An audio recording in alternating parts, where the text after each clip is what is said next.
A common mistake for people when they buy high-end kitchen equipment is they tend to look towards sets or things that have been grouped together for them by a manufacturer. We tend to think that open stock items or things that you hand select or choose for your kitchen work best. For instance, in terms of pots and pans, you might wind up with a few pieces that are overkill or things that you don't necessarily need. So it would be a better idea to think about what you do day to day in your kitchen, what tasks, what things you like to cook, maybe what styles of cuisine, and hand select the pans that you need.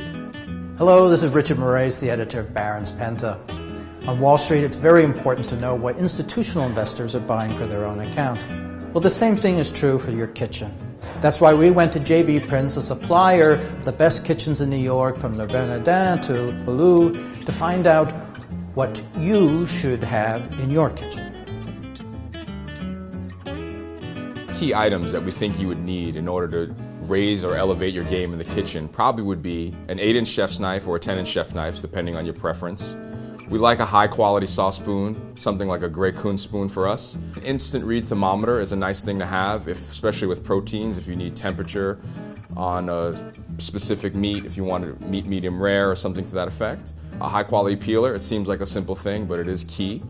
A high-heat silicone spatula is also a nice tool. And then probably lastly, we would recommend a good pair of kitchen shears. If you wanted to sear a protein or something like a ribeye steak, we're big fans of French steel fry pans. We happen to think they work extremely well. They are very similar to what you can do with cast iron, but they happen to be a little bit lighter in weight, and they easily go from the stovetop into the oven. The 3 or 4 knives that every chef or any amateur should have that are the most versatile and will apply to lots of different situations are, first and foremost, usually an 8-inch or 10-inch chef's knife. It's the one that you'll find in your hand the most, does the most jobs. You can mince with it, you can chop with it, you can slice with it if necessary. We also recommend you probably have a serrated knife, something for bread or cake, just because anything with a heavy crumb is cut a little bit easier with the serrated knife. And then probably lastly a paring knife for those smaller jobs if you wanted to pare something down, cut some small fruits or vegetables in a situation where maybe an 8-inch chef knife or a 10-inch chef knife might be a little too large or unwieldy.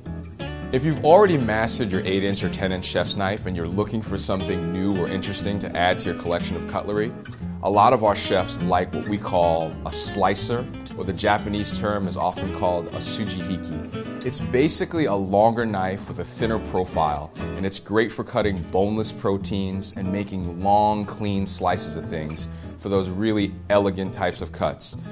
Depending on what you were looking for, they could range in price from around $100 to as much as around $400.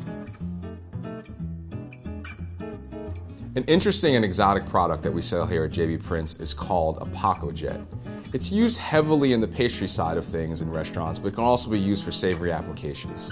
It allows you to take product like maybe a traditional ice cream base, or sorbet, a fruit, possibly even a vegetable, spin it at a very high rate with a blender style of blade, and what it ultimately winds up being is a very nice frozen product that has a consistency of a gelato or sorbet.